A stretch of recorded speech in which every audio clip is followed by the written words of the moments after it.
a mais uma aula de língua portuguesa e práticas de produção textual. Você está preparado?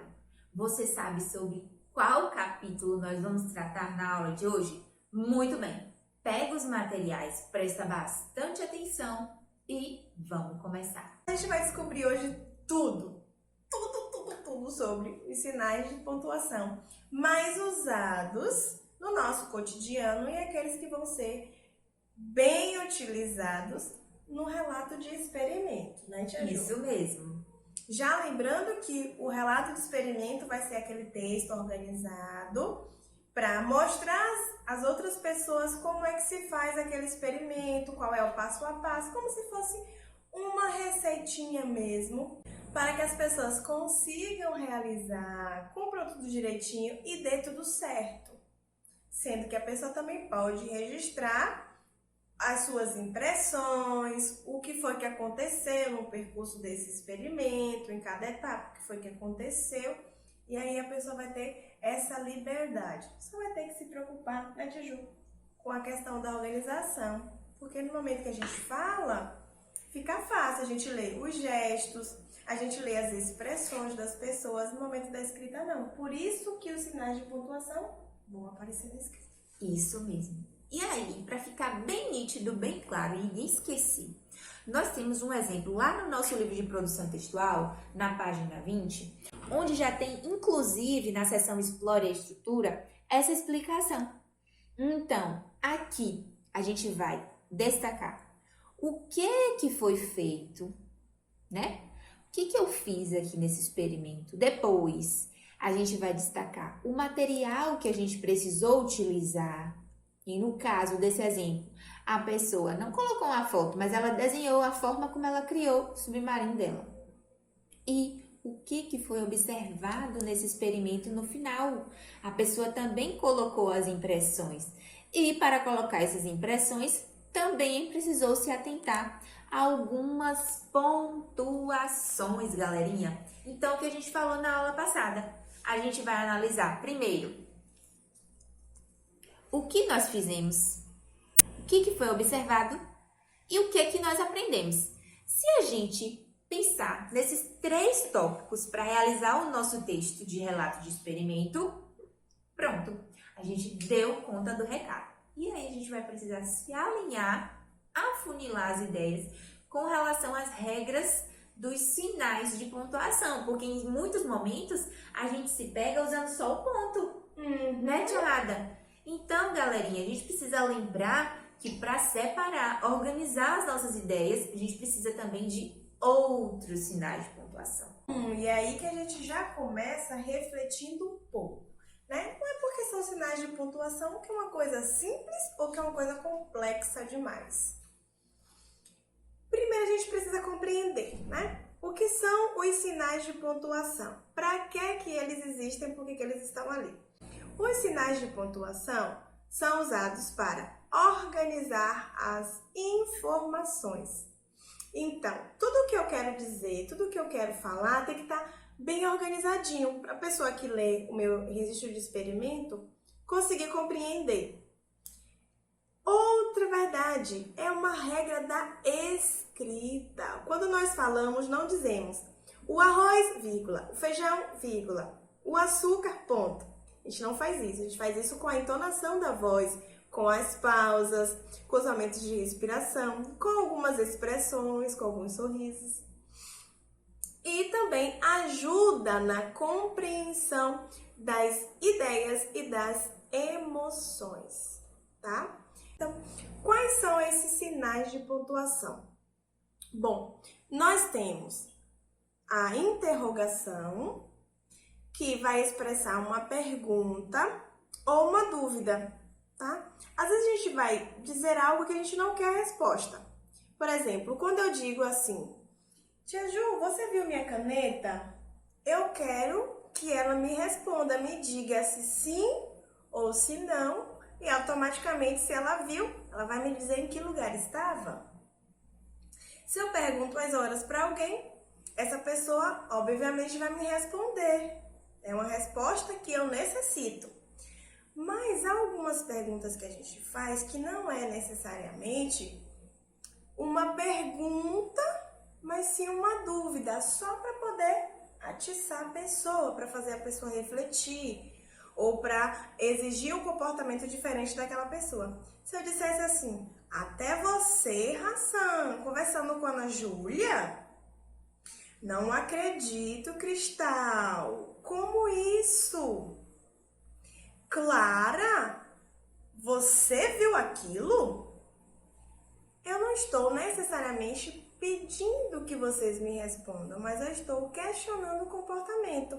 Talvez essas frases venham no momento que a pessoa está agitada, ou que a pessoa está conversando muito, ou no momento que a pessoa perdeu a paciência, discutiu com alguém, brigou. Então, em alguns momentos a gente vai só expressar uma dúvida, não é? Não vai querer aquela resposta mesmo de verdade.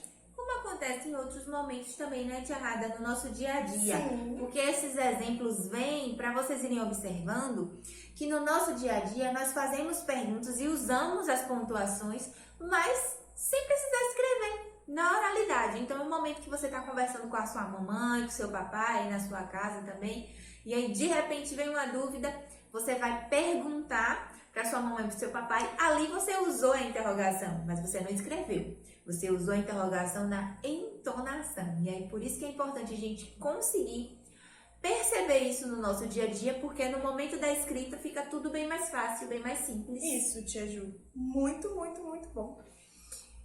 Temos outros sinais de pontuação. Nós temos a exclamação, que já vai ser aquela que vai indicar a entonação de quem está alegre, ou de quem está triste, de quem está zangado, de quem falou muito alto. Então, a exclamação, ela vai expressar as emoções da pessoa que está falando naquele momento.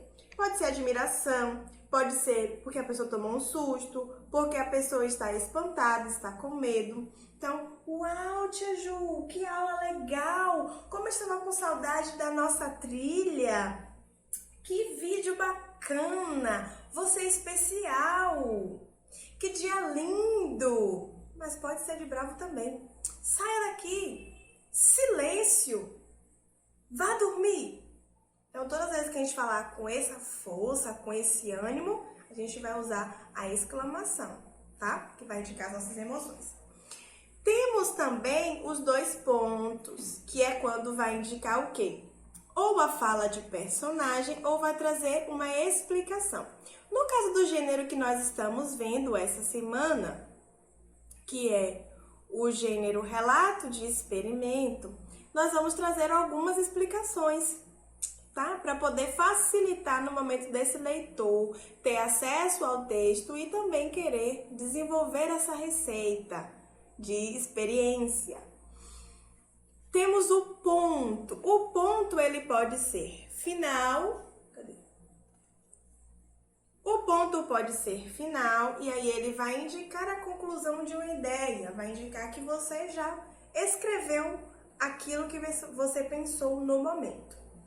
Atenção para uma coisa, né, Tia Ju? Porque existem dois tipos de ponto. Temos o ponto final e temos o ponto de continuação ou ponto segmento, que indica que você concluiu a ideia, mas pode vir mais informações ou não. Quando vem mais informações, é o ponto de continuação ou ponto segmento. Quando aparecem menos informações, você já acabou ali tudo que você queria dizer, você vai começar um outro parágrafo, aí você usa o ponto final. Além disso, nós temos a vírgula, que vai separar as informações dentro do texto, vai separar uma sequência, vai separar uma coisinha chamada vocativo, que é quando a gente fala com uma pessoa especificamente, a gente vai separar. E vai deixar tudo organizadinho ali para a gente compreender e também para indicar que são palavras diferentes. E temos também as reticências, que indicam continuidade do texto, indica que haveria mais coisas ali que poderia ser dita, que poderia ser escrita, registrada nesse experimento, mas que a pessoa que escreveu não quis falar. Então, vai ficar essas reticências aí. Vocês podem se perguntar, onde é que entra os nossos conhecimentos gramaticais e ortográficos no momento de produzir ou no momento de ler e compreender uma reportagem? Pois bem, na aula de hoje, nós vamos compreender um pouquinho sobre sons. Nós já sabemos que na nossa língua, uma mesma letra pode representar vários sons. Então, nesse capítulo, nós vamos ter uma dimensão de duas letrinhas que vão representar o mesmo som a depender de sua posição na palavra. E nós vamos falar sobre o uso do E e do I. Vamos prestar atenção nessas palavras? Tomate, saci, leve e caqui. Vocês observaram que todas essas palavrinhas, quando foram pronunciadas, o E e o I tinham o mesmo som? Caqui e leve. Quando e em quais circunstâncias essas letrinhas vão ter o som igual ou muito parecido? Quando eles estiverem na última sílaba. E tem um macete. Quando o E tem o som de I, só vai acontecer quando a palavrinha ou as palavras forem paroxítonas, que tem a ver com a sílaba tônica. Se nós pronunciarmos leve, lé é mais forte. Tomate, o má e o lé são sílabas mais fortes. Então, como o E está na última sílaba e não tem o som forte, a gente vai suavizar na hora da pronúncia. Então, todas as palavras que são escritas com E no final e são paroxítonas, nós vamos pronunciar com o som de I, mas vamos escrever com a letra E. Bote, refrigerante, bilhete. Perceberam? Olha, tá com som de I, mas é escrito com E. E um outro detalhe, o som da letra E não vai ser tão nítido como o da letra I. Táxi. I mais forte. Leite.